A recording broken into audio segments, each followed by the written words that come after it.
Everyone, আসসালামু আলাইকুম। কেমন আছেন? আশা করি আপনারা সবাই অনেক ভালো আছেন। আমিও আলহামদুলিল্লাহ ভালো আছি।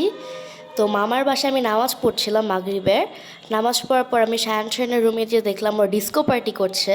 তা আমি ভাবলাম যে আমি একটু জয়েন করে দেখে আমিও ওদের ডিস্কো পার্টিতে জয়েন করলাম। ওরা ভালোই ডিস্কো পার্টি করলো, অনেক লাইটিং দিয়ে অনেক লাইটিং অ্যারেঞ্জ করেছে, তারপর মিউজিক ছিল, ওর ফ্রেন্ড এসেছিল।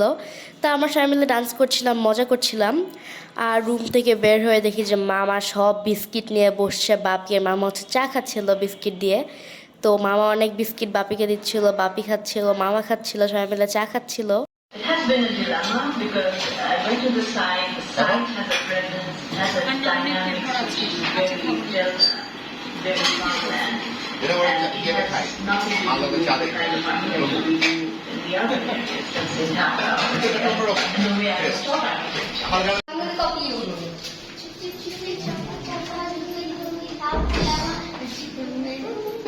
Go down.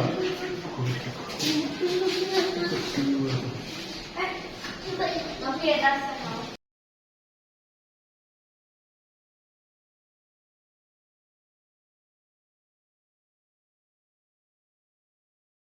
চাটা খেয়ে আমরা চলে গেলাম শপিং মল ঈদের শপিং করতে। আমরা আজকে হচ্ছে আমাদের ঈদের শপিং শুরু করলাম। আম্মুরা শপিং করে আম্মুরা বিল পে করছিল, তখন আমরা বসে বসে ভাবলাম যে আমরা একটু খেলবো। দেখে আমি আর শায়ান একটু খেলছিলাম। তো খেলতে খেলতে আমাদের অনেক খিদা পেয়ে গেল। তো আমরা ভাবলাম যে আমরা কিছু স্ন্যাক্স খাবো, জুস খাবো। দেখে আমরা চলে গেলাম স্ন্যাক্স কর্নারে। খেয়ে দিয়ে আমাদের আরও কিছু শপিং ছিল, আমরা এখন সেগুলো কমপ্লিট করে ফেলবো আস্তে আস্তে। তো আজকের ব্লগটা এতটুকুই। প্লিজ আমার পেজটাকে লাইক, শেয়ার এবং ফলো করে দিবেন। অ্যান্ড আমার ইউটিউব চ্যানেলটাকে সাবস্ক্রাইব করে দিবেন। সো গাইজ, আল্লাহ হাফেজ।